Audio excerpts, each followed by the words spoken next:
اللہ اللہ اللہ اللہ اللہ اللہ۔ بسم اللہ الرحمن الرحیم۔ ہدایت النحو کے دوسرے باب اسم معرب کے سبق نمبر 17 میں خوش آمدید۔ آج کے اس سبق میں ہم غیر منصرف کا تیسرا سبب تانیث کو پڑھیں گے۔ دوسرا باب اسم معرب سبق نمبر 17 ہے غیر منصرف کا تیسرا سبب تانیث۔ دو سبب آپ پڑھ چکے ہیں، ایک عدل اور دوسرا وصف، تعریف بھی پڑھ لی ہے، ان کے احکام وغیرہ بھی پڑھ لی ہیں۔ یہاں سے اب تیسرا سبب شروع کیا جا رہا ہے۔ تیسرا سبب یہ ہے تانیث یعنی لفظ کا مؤنث ہونا۔ اب لفظ کا مؤنث کیسے ہوگا لفظ کہ اس میں گول تا ہوگی آخر میں۔ اب وہ گول تا بعض اوقات لفظوں میں موجود ہوگی، بعض اوقات لفظوں میں موجود نہیں ہوگی، لیکن اس کا اعتبار کیا گیا ہوگا۔ اگر لفظوں میں موجود ہے تو اس کو تانیث لفظی بھی کہتے ہیں اور اس کو تانیث بالتا بھی کہا جاتا ہے، جیسا کہ یہاں پہ تانیث بالتا کہا گیا ہے۔ اور اگر لفظوں میں موجود نہیں ہے لیکن اصل میں اس کے آخر میں گولتا تھی تو اس کو تانیث مانوی بھی کہا گیا ہے۔ تو تانیث یہ بھی غیر منصرف کا سبب ہے، لیکن یہ ایسا سبب نہیں ہے جو اکیلا سبب ہی غیر منصرف کے دو سببوں کے قائم مقام ہو، ایسا نہیں ہے، بلکہ اس کے ساتھ ساتھ ایک دوسرے سبب کی بھی ضرورت پڑتی ہے۔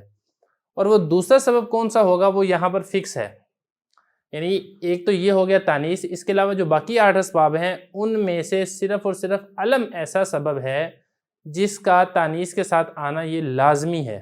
اگر تانیث نہیں ہوگی، تانیث تو ہے، تانیث کے ساتھ علم نہیں ہے، تو پھر وہ غیر منصرف کا سبب نہیں بن سکتا۔ تو یہاں پر میں اب عبارت پڑھتا ہوں، پھر ترجمہ کریں گے، پھر ہم انشاءاللہ اس کی یہاں پہ تشریح کریں گے۔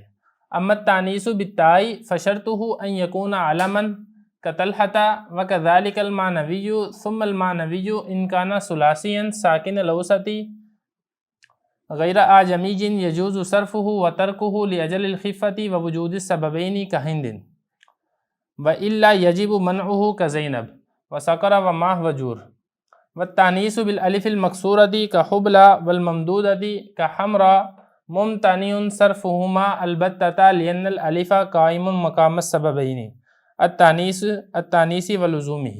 لزومه یہاں پہ لکھنا رہ گیا ہے، وہ آپ لکھ سکتے ہیں، میں لکھ دیتا ہوں۔ اب اس کا ترجمہ دیکھ لیں۔ بہرحال تانیث بالتا اس کے لیے شرط یہ ہے کہ وہ علم ہو، جیسا کہ طلحہ، اور اسی طرح تانیث مانوی میں بھی۔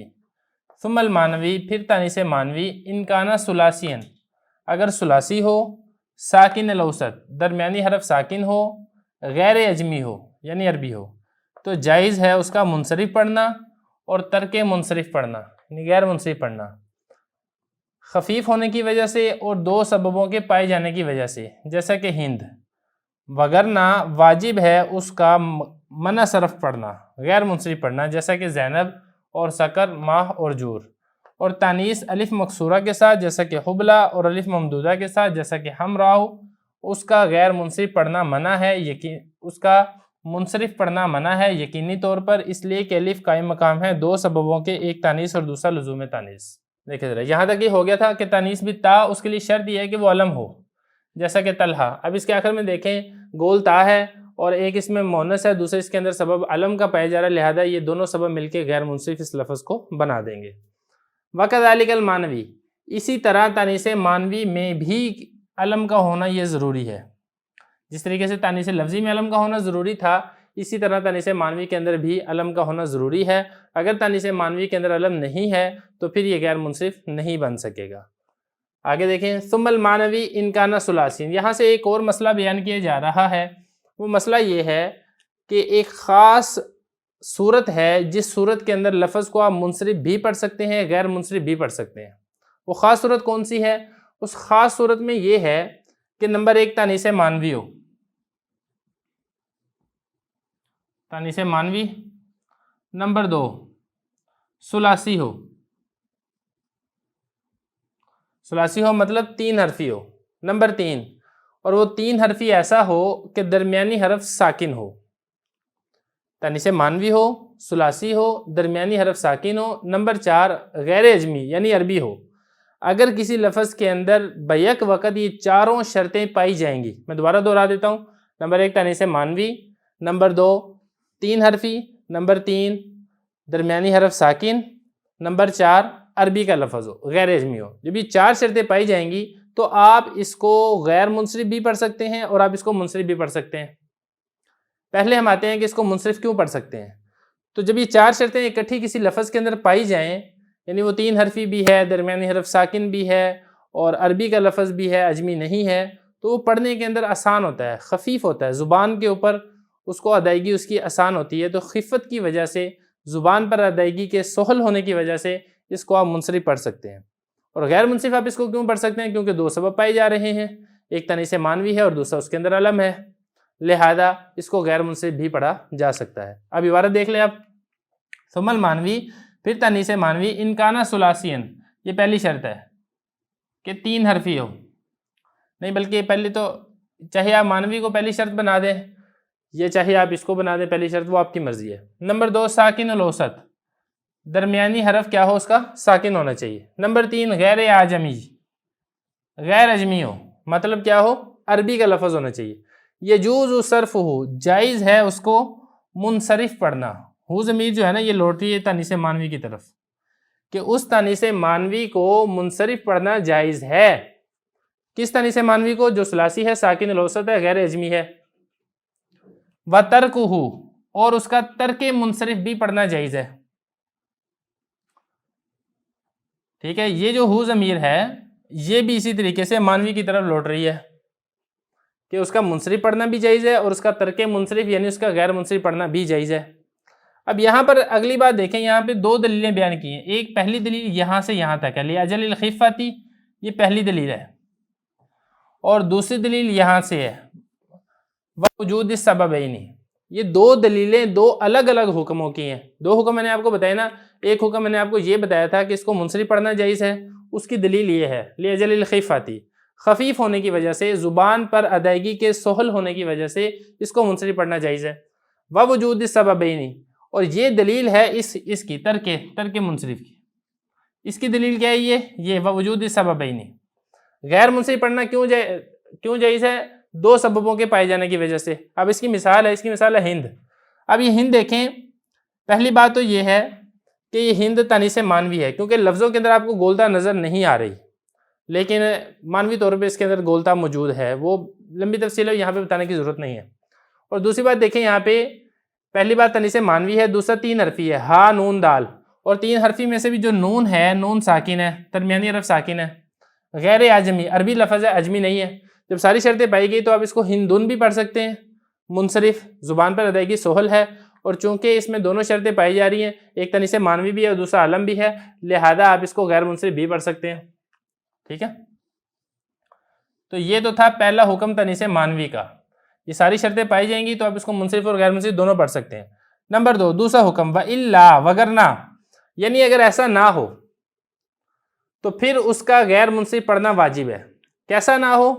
یہ جو 3 شرطیں ہیں، ان تینوں شرطوں میں سے تینوں کی تینوں مس ہوں، یا کوئی ایک شرط مس ہو، یا 2 شرطیں مس ہوں، نہ پائی جائیں، تو پھر اب اس کو، آپ کے پاس اختیار نہیں ہے منصرف اور غیر منصرف میں، آپ نے اس کو غیر منصرف ہی پڑھنا ہے۔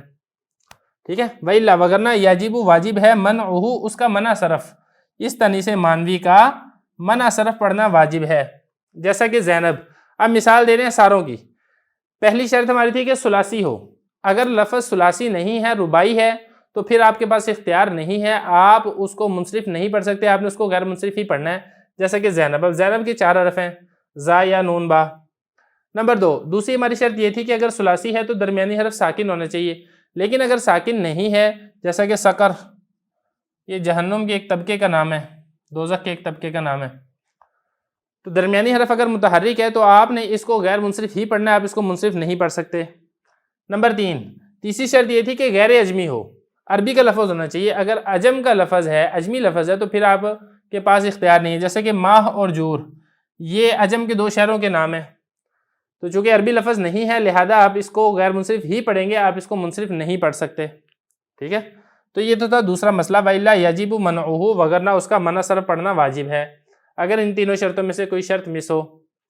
اگلا مسئلہ، وَالتَّانِيثُ بِالْأَلِفِ الْمَكْسُورَةِ، کہہ رہے ہیں کہ تانیث کی جس طریقے سے ایک تو تھا تانیث بالتا، تانیث لفظی تھا، تانیث مانوی تھا، اسی طرح تانیث کی ایک قسم ہوتی ہے تانیث الف مقصورہ کے ساتھ، اور دوسری ہوتی ہے تانیث الف ممدودہ کے ساتھ۔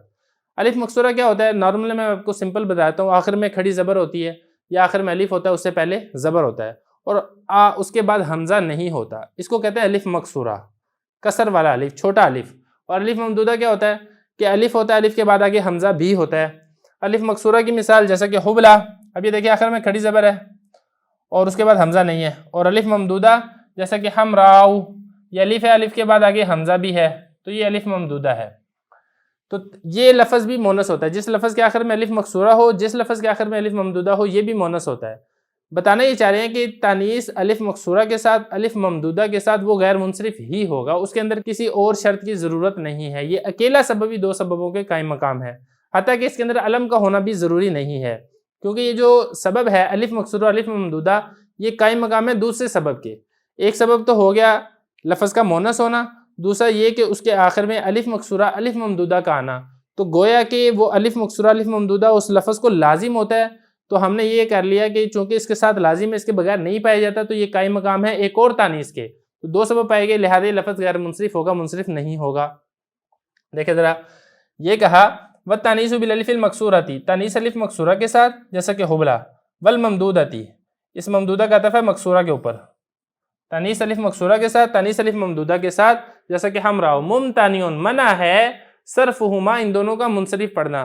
یہ جو ہما ضمیر ہے، یہ ہما ضمیر ایک تو لوٹ رہی ہے الف مقصورہ کی طرف اور دوسری لوٹ رہی ہے الف ممدودہ کی طرف، ان دونوں کا منصرف پڑھنا منع ہے، البتہ یقینی طور پر، کیونکہ اس میں جو الف ہے یہ قائم مقام ہے دو سببوں کے، ایک تو ہو گیا تانیث اور دوسرا اس الف اس کو لازم ہونا، ٹھیک ہے۔